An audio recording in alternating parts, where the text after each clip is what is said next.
ए साहब 4 लाइन भूमिका कवि ने लिखे हैं। क्या भूमिका में ई हमार गाना जवाहर स्टूडियो रसड़ा से हमारी बिरहा जातिया। ये बिरहा का शीर्षक है अंधविश्वास। कहना बा 4 लाइन कवि ने भूमिका में दी हैं। क्या सिच कर जो सवारा चमन प्यार से, फूल बनने से पहले कली तोड़ दी, बागवा गुलशनों से बिलग हो गया, एक गुल के लिए गुल से मुख मोड़ दी, गम से रोता गगन बिलकती धरा, रात रानी की धूमिल छटा पावनी, कल्पित हो के भूमंडल सिसकनी लगा, राम सरर धूमिल भई धवल चांदनी।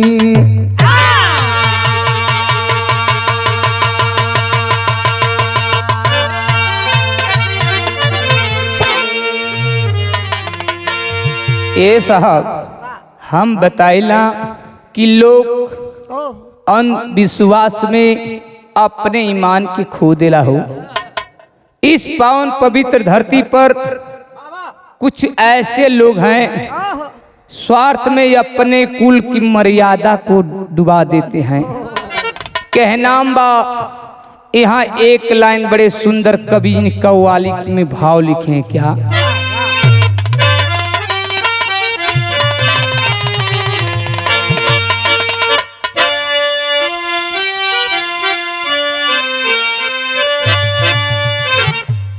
कह रहा है? क्या मेरे आकाश से,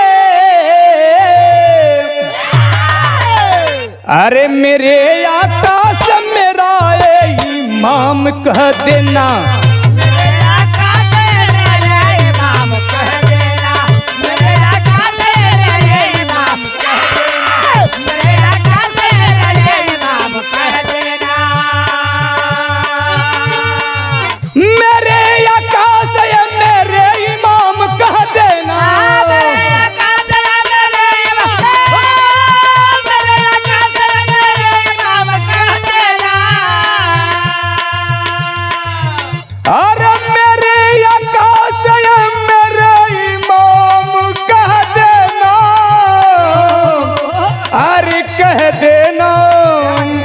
अरे कह देना नबी रसूल से, नबी रसूल से मेरा सलाम कह देना, नबी रसूल से मेरा सलाम कह देना, नबी रसूल से मेरा सलाम कह देना। ए भैया कवि ने भाव में बड़े सुंदर भाव लिखे। क्या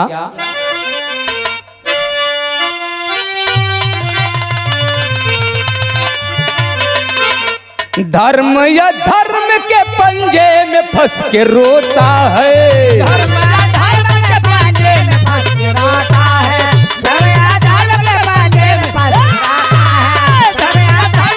पंजे में फंस के रोता है, धर्म या धर्म के पंजे में फंस के रोता है, धर्म या धर्म के पंजे में फंस के रोता है, धर्म या धर्म के पंजे में, धर्म या धर्म के पंजे में फंस के रोता है, धर्म या धर्म के पंजे में फंस के रोता है, अरे फंस के रोता है, अरे फंस के रोता है, पापिया धर्म के, पापिया धर्म के दलदल में खाता खोता है, पापिया धर्म के दलदल में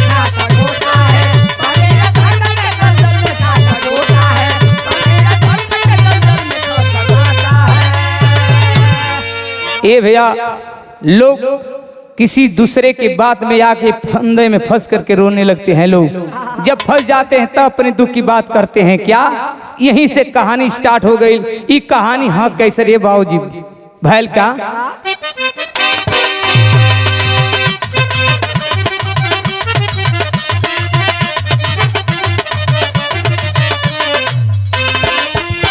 प्रांत बंगाल,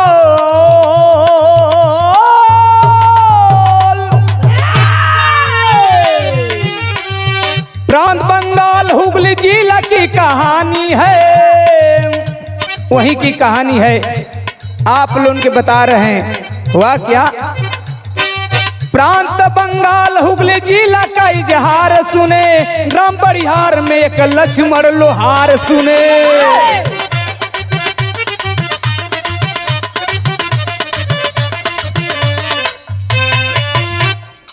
प्रांत बंगाल हुगली जिला के, उसी जिला के रहने वाले ग्राम बड़ियार के लक्ष्मण एगो लोहार भैल का।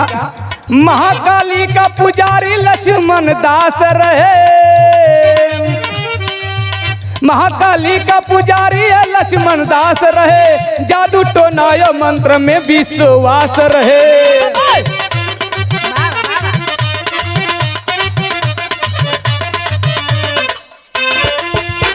पति की सेवा करती,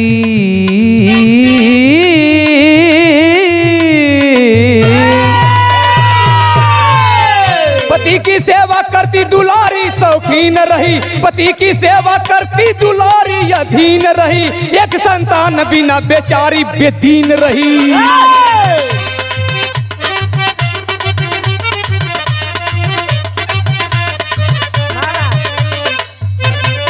ए भैया, ये कहानी सुन लेंगे। महाकाली जी का पुजारी महाल लक्ष्मण जी बड़े उनकर पुजारी में एकदम का भक्त रहना। उनकर शादी भई दुलारी से। जब दुलारी से शादी हो गई, कुछ समय बीतल, भगवान ने एक को संतान ना दिले बाबूजी। जब संतान एक को ना दिले, बेचारी सोचे लगल कि हे प्रभु, शादी भइले 2-4 साल बीत गयल, अभी भगवान एक को औलाद ना दिले।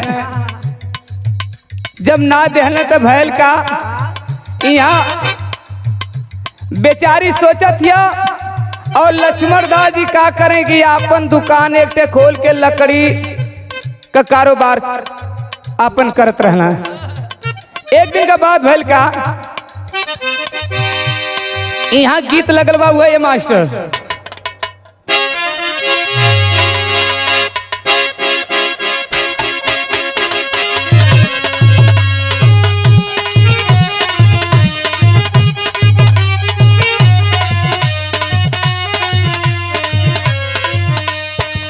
यहाँ देखा, एक दिन दुलारी अपने सैया जी से अपन दिल का बात कहत हिया। का कहलस? या एक लाइन गीत लगल बा हुआ मास्टर साहब। लीले नहीं बर्फी मलाई भौजी, लीले नहीं बर्फी मलाई भौजी, हरदम मांगता नहीं खाए के खटाई भौजी।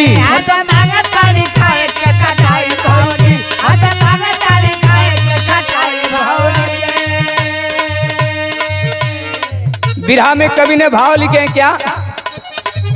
पूजा पाठ बहुत करावे बलमू, पूजा पाठ बहुत करौला बलमू, कौनो डॉक्टर से नहीं तू देखौला बलमू।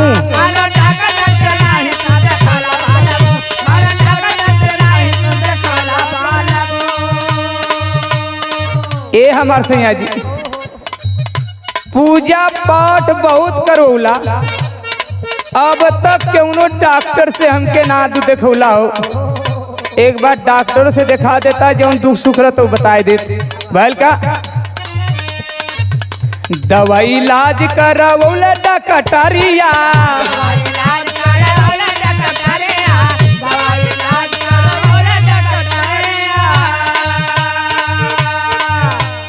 तब जाके गर्भ धार भइली गुजरिया।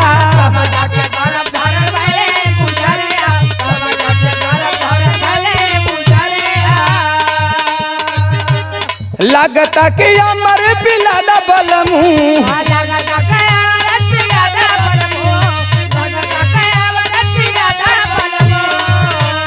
लगता कि अमर पिलादा बलमू। कौनो डॉक्टर से हमके देखा दा बलमू।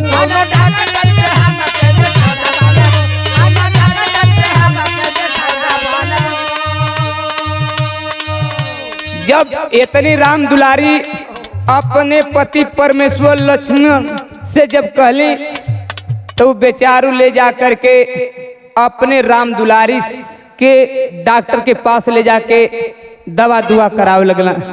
जब दवा दुआ करावे लगला तो दवाई सूट कर गई भैया। देखा राम दुलारी यार गर्भवती हो जाते हैं तो भैल का यहाँ गीत लगल बा।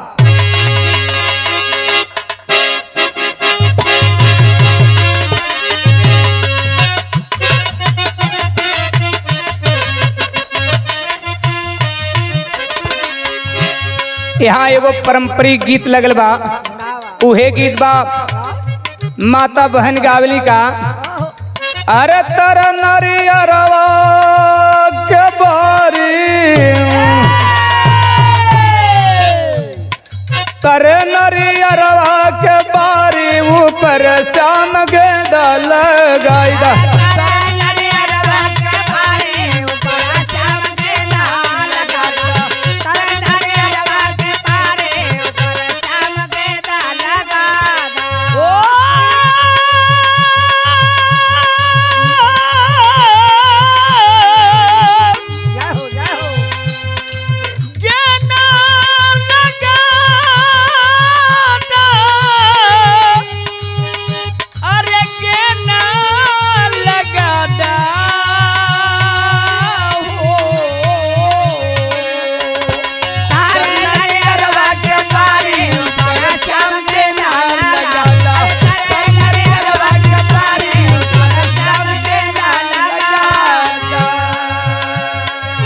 कवि ने बड़े सुंदर भाव दिए हैं क्या। अरे भैले भवन गुलजार हो, अरे भैले भवन गुलजार हो, चमन में बहार आई गईले। भैले भवन गुलजार हो, चमन में बहार आई गईले। भैले भवन गुलजार हो, चमन में बहार आई गईले। तो भैल का है मास्टर फिर। अरे गोदिया में भैल एक सुंदरी कुमरिया,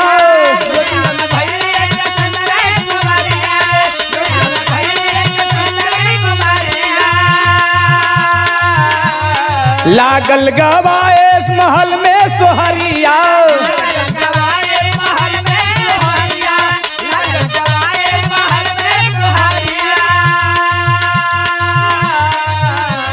उमड़ल खुशी के जुहार हो, चमन में बहार आई गईले।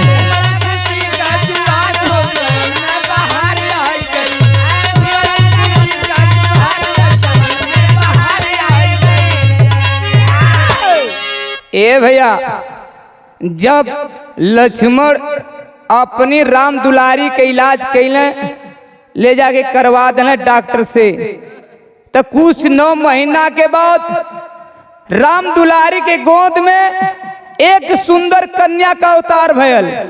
जब कन्या का अवतार भयल तो गांव में खुशी मच गई। राम दुलारी को लड़की पैदा भइल। बड़ा खुशी का बात यह कि भगवान दे तो दिहला। यार देखा भैया जब राम दुलारी के गोद में कन्या अवतार ले लेवा लड़की का, बड़ी सुंदर खुशी में सोहर गवावे लगल।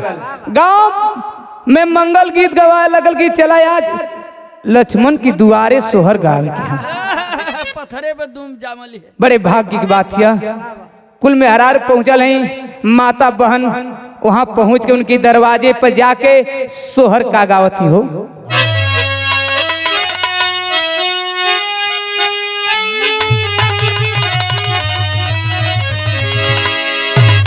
मेहरारू दुआरे पहुंच के माता बहन लोग गावत कहाई जुटी गई ले गाँव के गुजारिया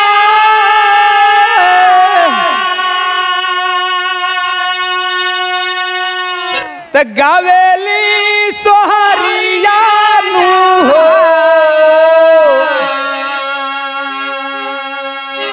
बिटिया उगल बानी सुरा जाया जोरिया बखरिया के भाग जागल हो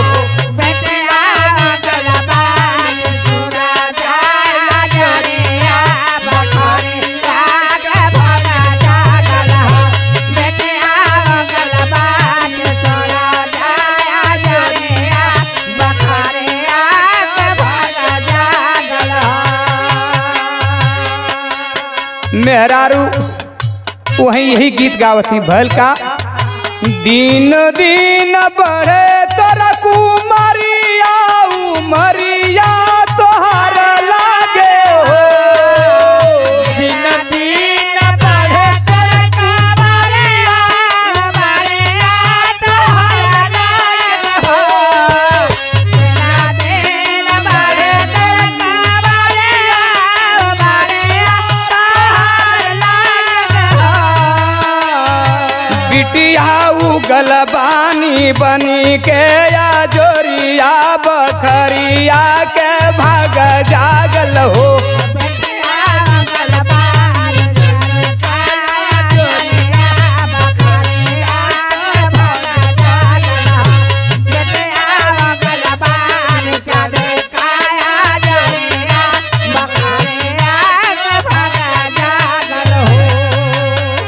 देखा घर द्वार माई बाबू बड़े खुशी है माई कैलस का माता जी लुटावेली चुनरिया तनकी के बसरिया नु हो माता जी लटाले चलरिया तनकी के बसरिया हो माता जी लटाले चलरिया तनकी के बसरिया हो बिटिया उगल बानी सुरा जाया जोरिया बखरिया के भाग जागल हो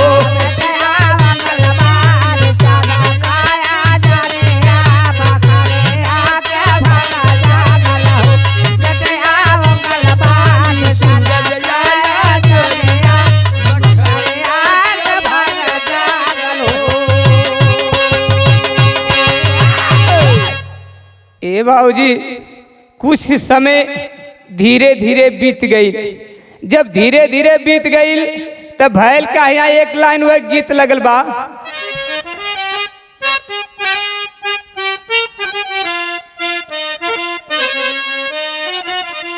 हासी हासी पनावा खियौले बेईमानावा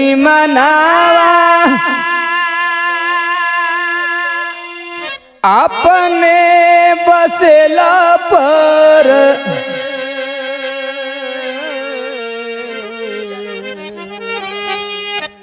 कभी ने भाव में इसी में दी है क्या धीरे धीरे पैदा भैली 5 गो कुमारिया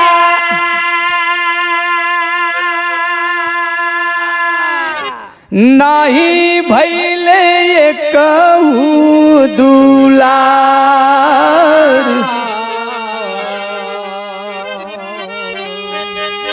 सोच दोनों प्राणी अगर लाल नहीं हुई है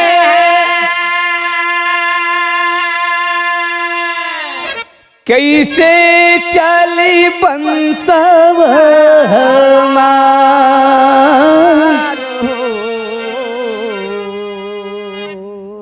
ए बाबूजी उधर राम दुलार के गोद में कुछ समय के बाद भगवान को सुंदर कन्या दहले उसी के पाके 5 गो लड़की उनका भैली। जब 5 गो लड़की हो गईली, लक्ष्मण के और राम दुलारी के दिल में चिंता बढ़ती जा रही है। सोच रहे हैं लोग कि भगवान एगो औलाद तो दे देता है, औलाद के पावे खातिर भैल का यहाँ गीत लगवाइए मास्टर साहब।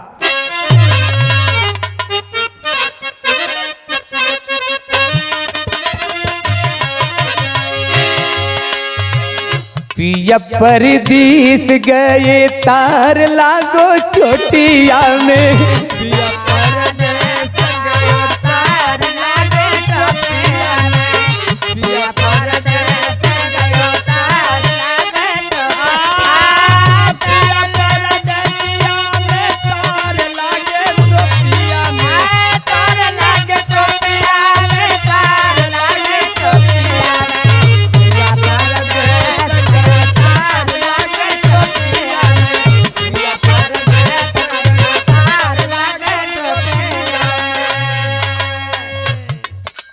दुलारी का कहत है, बड़ी दुख का बात है। कहेली दुलारी एक दुलार दे दो पीदना,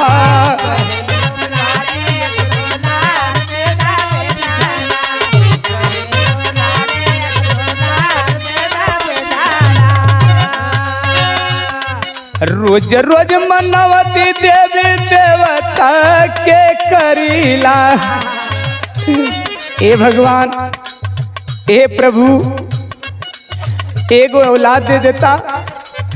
बेचारी अपनी दुख के बात कहती है का, बड़े बड़े पंस उजियार दे दा विधना, उजियार दे दा विधना।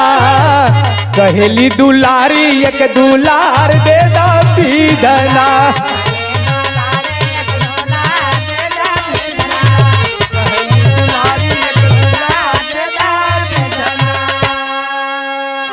जब बेतनी बात लक्ष्मण से कहली अपने पति से, हे प्रभु मालिक एगो लाल दे देता है, ई महल उजाला हो जाता हो हमारे प्रभु। हे देवता, अपने स्वामी लक्ष्मण से जब बतिया कहली तो लक्ष्मण जी कहला का बतावत हो का, लक्ष्मण कहेला एक देखली सपनवा,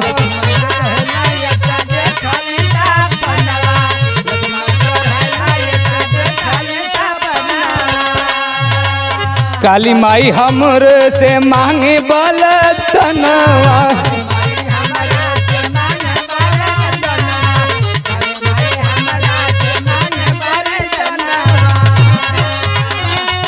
जब इतनी बात लक्ष्मण अपने राम दुलारी से कहला कि देखबू, जब मोर राती का सुतल अली है, काली माँ का हम सपना देखली है।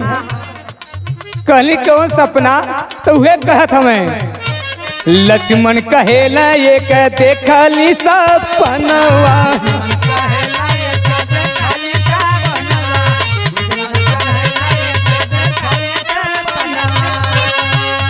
काली माई हमरा से मांगे बोली दनवा।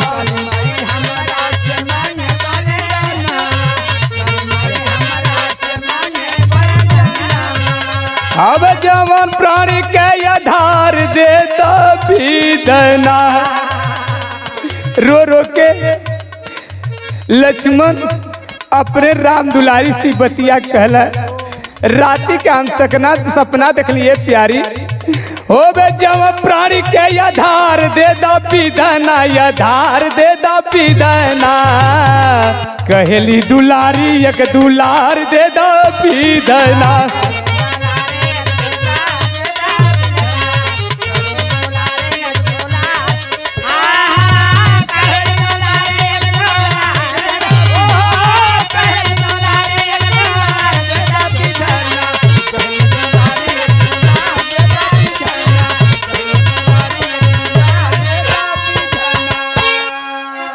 जब इतनी बात लक्ष्मण सपना में देखले में राम दुलारी से कह लगल कि ये प्यारी, राती का हम सपना देखली हाँ, काली माई एगो बलिदान मांगत है, तो जब इतनी बात राम दुलारी से कहने तो भैल का ये भैया यहाँ एक बड़ी गीत लगल बा।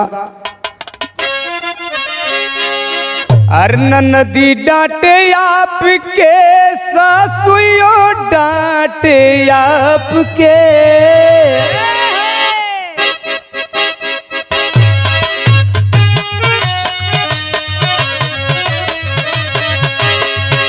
नदी डांटे आपके सासुयो डांटे आपके,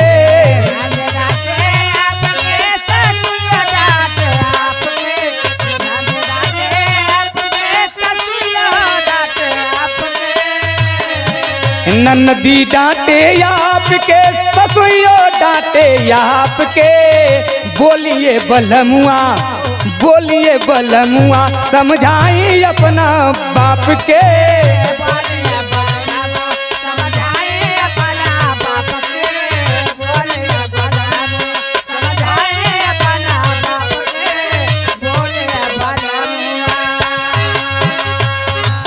विरह में कवि ने भाव दिए हैं क्या। जब इतनी बात कहने तो भैल का राम दुलारी कहने का, सविता बानी प्यारी हमारे बता रहे हैं, सविता बानी प्यारी हमारे तोहारे परान के,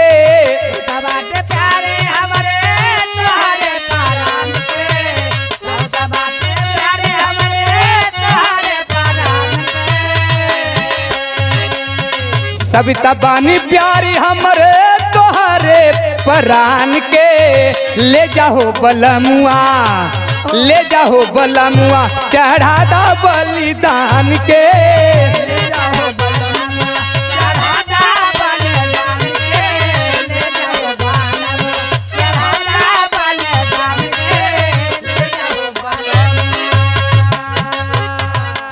ए साहब जब बेतरी बतिया लक्ष्मण पर राम दुलारी से कहले, देखा लाल के लालच में मेहरारू के तन को दर्द ना बा, ए स्वामी जी ले जा बाकी एगो औलाद तो मिल जाई।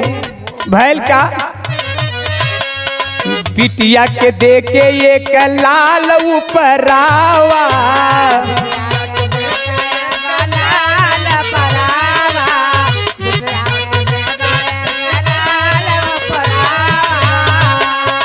बंसवा चलावे खातिर बारिश बुलावा,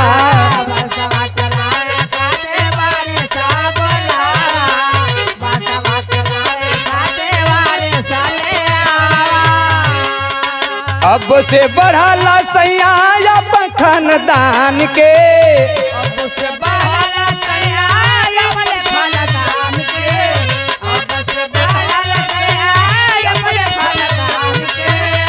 अब से बढ़ाला सैया अपन खानदान के, ले जाओ बलमुआ ले जाओ बलमुआ चढ़ा दा बलिदान के, ले जाओ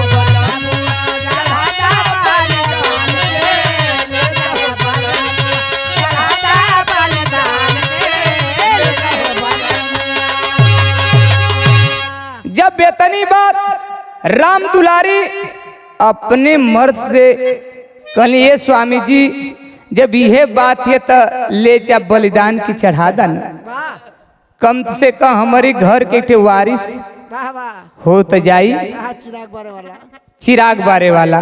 भैल का यहाँ एक लाइन हुए गीत लगल बा मास्टर,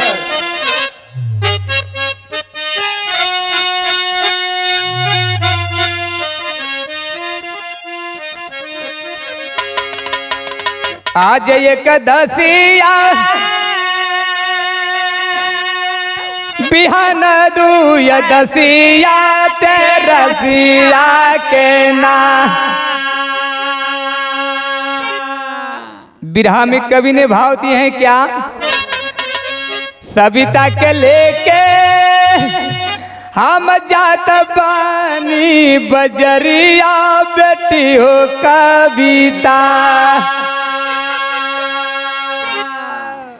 जब इतनी बात राम दुलारी से लक्ष्मण दास कहले, राम दुलारी बड़ी खुश होके कहले कि ये साहब ये बेटी के ले जाके बलिदान दे दा हो, दे देबा तो एक लाल तो मिल जाई भैल का। सविता के लेके हम जात बानी बजरिया बेटी हो कविता, बेटी हो कविता करिया घर करा कवरिया बेटी हो कविता, करिया घर करा कवरिया बेटी हो कविता, करिया घर करा कवरिया बेटी हो कविता, हो बेटी हो कविता, हो बेटी हो कविता, करिया घर करा कवरिया बेटी हो कविता, करिया घर करा कवरिया बेटी हो कविता। ई बात लक्ष्मण दास अपने बेटी से कले, बेटा सविता के हम बाजार ले जाते हैं तो हम लोग घरे रहिया लो और घर का देखभाल करिया लो। भैल का कमलिया बिमली के खानावा खिलई दिया,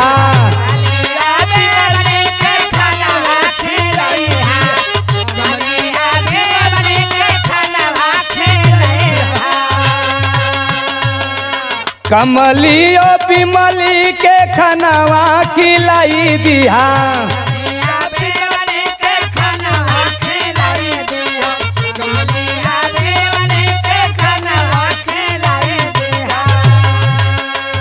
मुनिया के दूधावा पिलाई के सुताई दिया,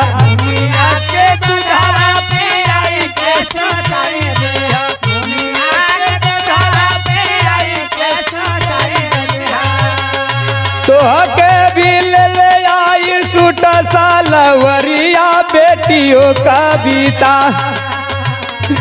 ये बात लक्ष्मण रो अपने बेटी से कहते हैं, ये बेटा खाना पीना खिला के सुता दिया, हम जब बाजार से लौटे तो के सूट सलवार लेके आई बेटी। लड़का कुल वही भुला गई है, जब भुला गई तो भैल का तो हके भी लेके आई सूट सालवरिया बेटी हो कविता, करिया घर का रखवरिया बेटी हो कविता,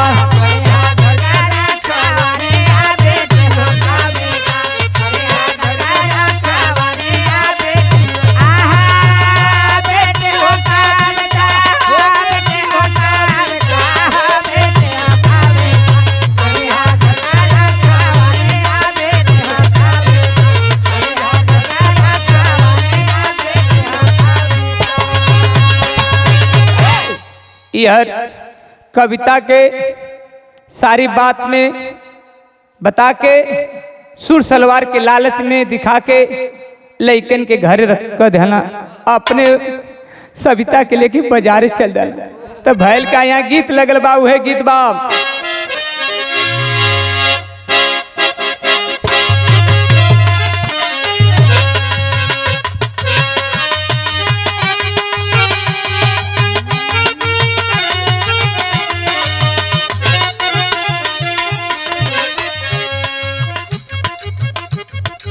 माता बहन बड़े धूम से एक गीत के गावली कैसे,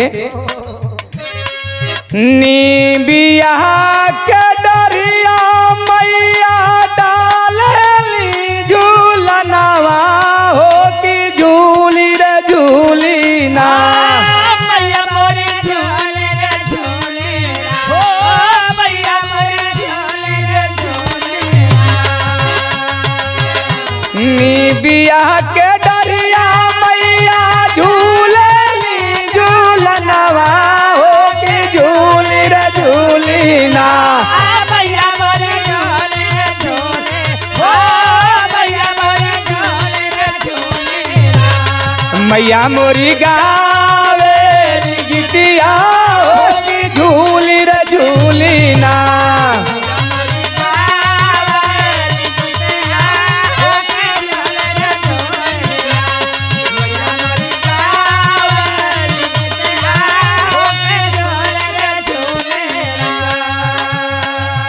बिरहे में कवि ने बड़े सुंदर भाव लिखे हैं क्या?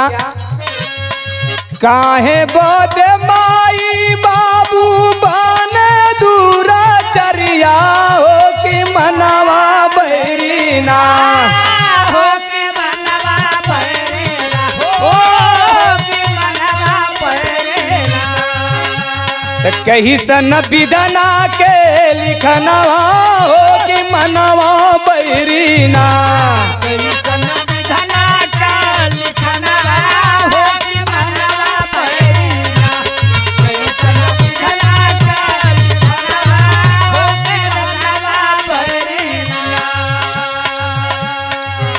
नया नया साबिता के बिनाई के बसनवा हो कि मनवा बैरीना हो के मनवा बैरेला हो के मनवा बैरेला त लेके गहिल नीरज बनवा हो कि मनवा बैरीना लेके गइला नीरज बनवा हो के मनवा बैरेला लेके गइला नीरज बनवा हो के मनवा बैरेला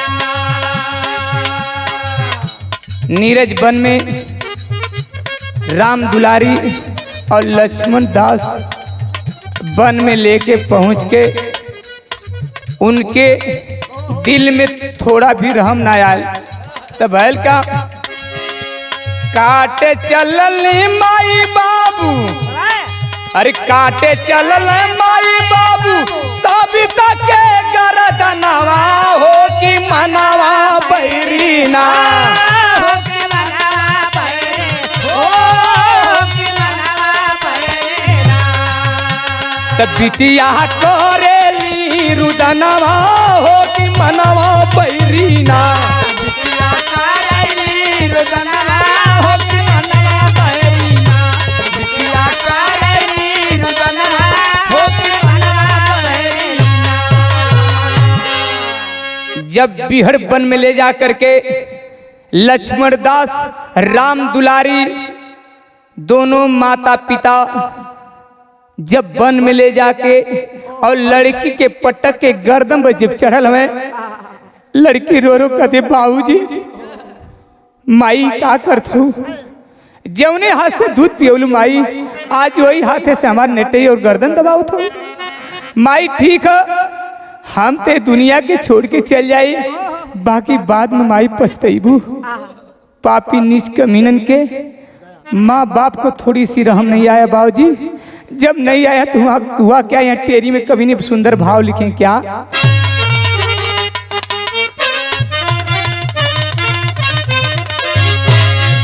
अरे मर राम कुर्बानी पर चढ़ी जब बिटिया लड़की रो रही है पापी नीच के मीना छोड़े नहीं तो हुआ क्या? अरे कुर्बानी पर चढ़ी है जब बिटिया बसुदा काप गई अंबर के हुई गलानी अरे गलानी अरे गलानी बसुदा कांप गई अंबर को हुई गलानी कुर्बानी पर चढ़ी है जब बिटिया। तो हुआ क्या?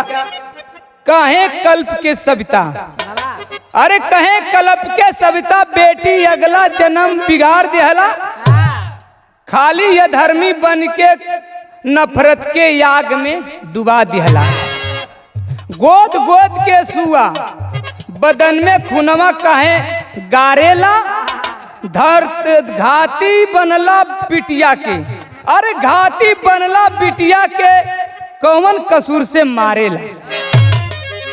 लड़की रो रो के कहते कि अरे हम केवन कसूर कैली बाबूजी, हमार केवन गलती है कि जौने हाथ से हमके दूध पिउला वही हाथ से आज कटारी से हमार गर्दन काटत हुआ। ठीक है हम ते दुनिया के छोड़ के चल जाई, बाकी आप माता पिता पछताएंगे और रोएंगे, फिर आप कुछ नहीं पाएंगे। वह क्या यहाँ गीत विदेशिया में लगल बा मास्टर।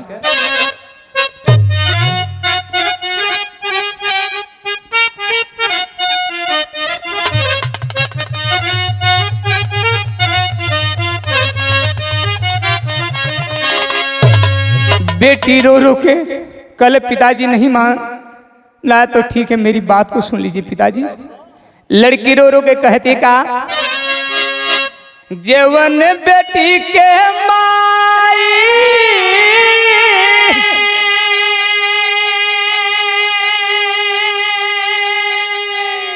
और डोवेलू गरबा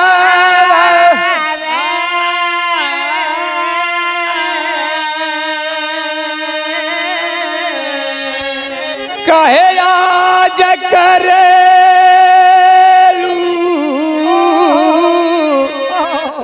सजैया तारी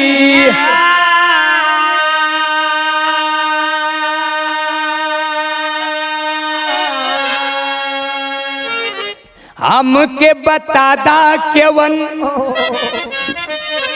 गलती हमर बाटे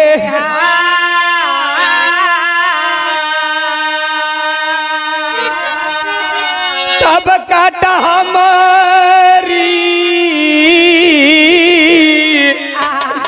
नेटैया तारिया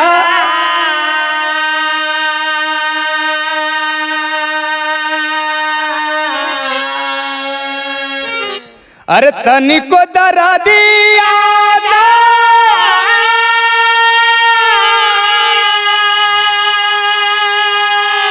अरे बुझा ले पपिनिया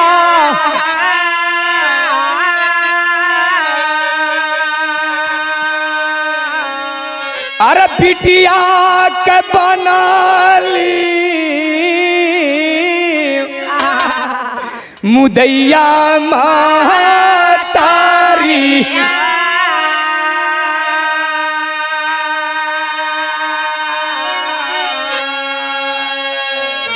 गला घाटी के मारी नवाली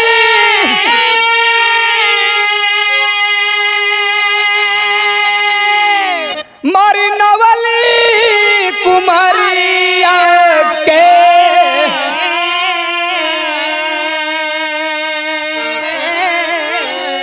अरे बनी गई लुकाए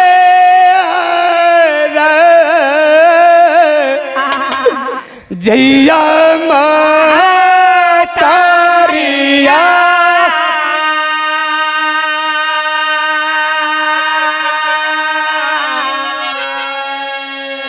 ए साहब अबला उ लड़की कितना रोवत रह गई, केतनो हाथ और कपार का शरीर के पीटत पीटत कितना रो रही है। पापी नीच कमीना माई बाप उ बचिया के जान के ना छोड़ने बाबू। सीनवा पर चढ़ के करजवा पर चढ़ के बाबूजी बताओ यार कि नेटैया के दबा दिलस हो। पापी नीच कमीनन के बारे माई और बाप दोनों लोग की क्या कलेजा है। लड़की रोती रोती बिलखती रह गई। पापी नीच कमीना बात की ना सुनो न तनको रहम आली बाबूजी। गर्दनवा के दबा देन लड़कियां मर गई। जब मर गए तो नदिया में बीग देना हो बाबूजी। जब नदिया में बीग देला और बीग के चल देले बाटे तो भैल का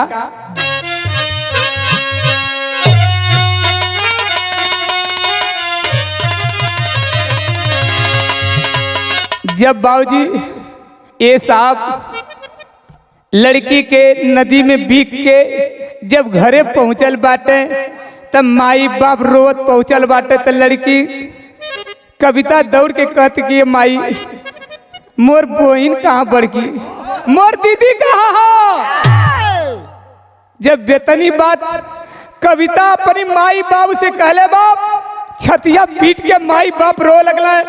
अरे हमार बेटी, अरे हमार बचिया कोई नदिया में डूब गई है बेटा, हम का कही। जब इतनी बात पापी नीच कमीना और माँ कह रहे हैं, लड़की कल कि ये बाबूजी जब हमार दीदी डूबत रहे तो हुल्ला ना करे के रहे, शोर ना करे के रहे, लोग जाके हमारी दीदी के जान तो बचा ले लेता। भैल का लड़की कहती का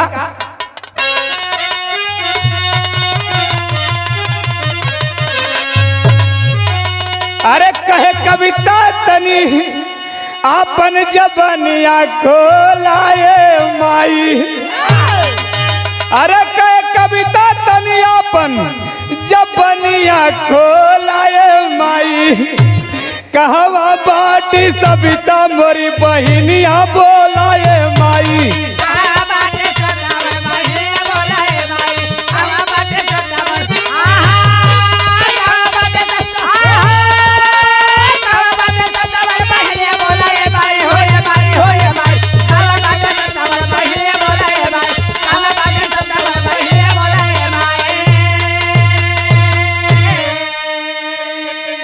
कहे कविता के माई मुख से बोलतू कि हमार बहनिया कहाँ है। तब भैल का कहली मतारी रोई रोई अरे करुणे कहानी में। अरे डूबी गई सविता बेटी नदिया के पानी में। छूटई छाती पीट रवे पपिनिया बोले माई। कहवा बाटी सविता मोरी बहिनिया बोलाए माई। जब इतनी बात कविता कहे लगल तब माई रो रो के ई बात जब कहली तो लड़की कैलस का यहाँ सदरियाला में लगल बा।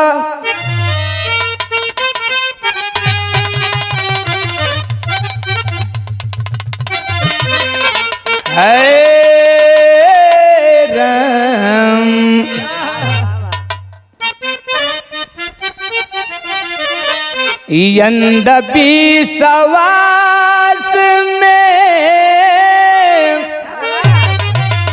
भूजाल जाल दुनिया बाबू।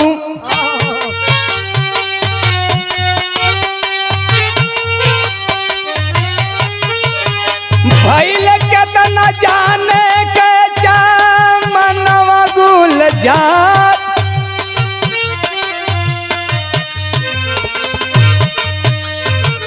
दौड़ कविता चली हो गईली चल गई थाना वहाँ पे बाबू।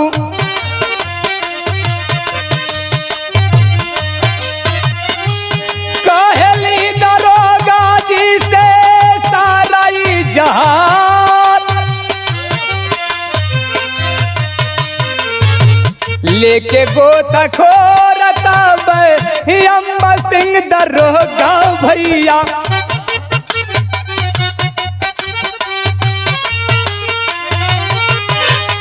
नदिया के छनवले आबा वही देनी बार। फोड़े लागल मार जब भेदवा बतवली भैया। चोरी करके पापावा हो बोलला कपार।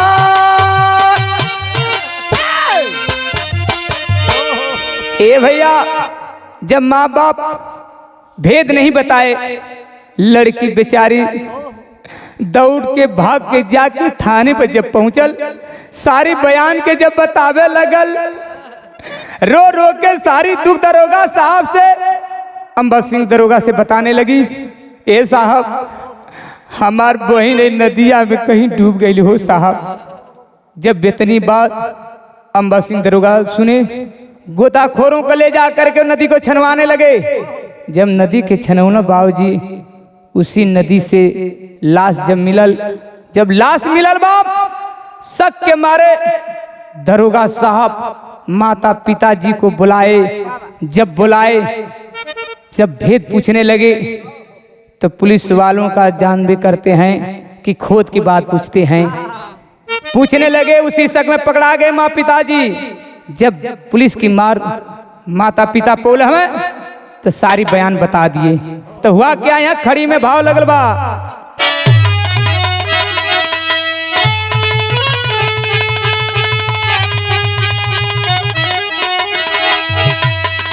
अरे देख कन्यादान जैसे तारा माई बाबू हो।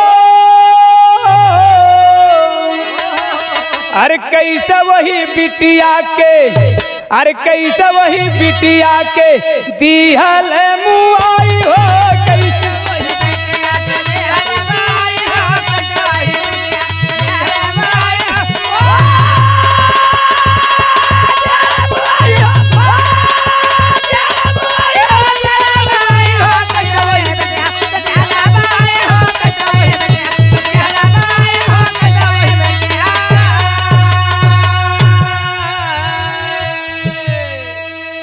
हम यही से बताए ना ये साहब जौनी लड़की के तू पैदा करबा वही हाथ से वो लड़की के कन्यादान देबा भैल क्या अरे जवन बेटी कर दुई दुई घर के उजाला अरे सृष्टि के जननी बेटी के कहल बजाला जकर कैला से सारा अरे तू का भागी जाई हो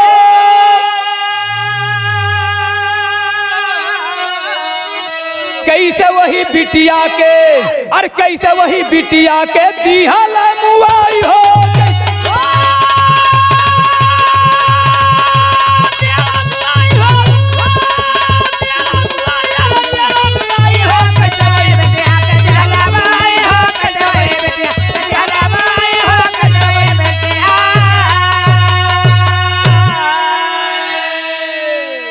अरे अंधविश्वास से यही से कहल जला केहू की बात में आवे कि ना चाहिए भैल काम अंधविश्वास के दिमाग से हटाई दा और देशवा में भैया नई रोशनी जलाई दा ना तो अंधकार में जाई सब ही नसाई हो अरे कैसे वही बिटिया के अरे कैसे वही बिटिया के दिहल मुआई हो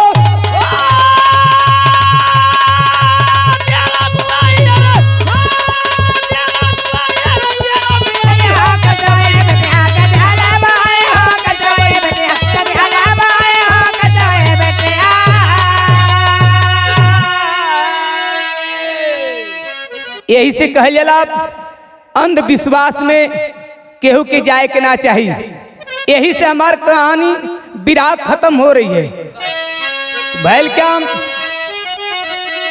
गुरु गणेश गुरु रामलाल बच्चन बने पुजारी कवि चंद्रिका केशो संग सींचे मितवा फूल अरे कुर्बानी पर चढ़ी जब बिटिया अरे कुर्बानी पर चढ़ी जब बिटिया मास्टर राम सर की करुण कहानी कुर्बानी पर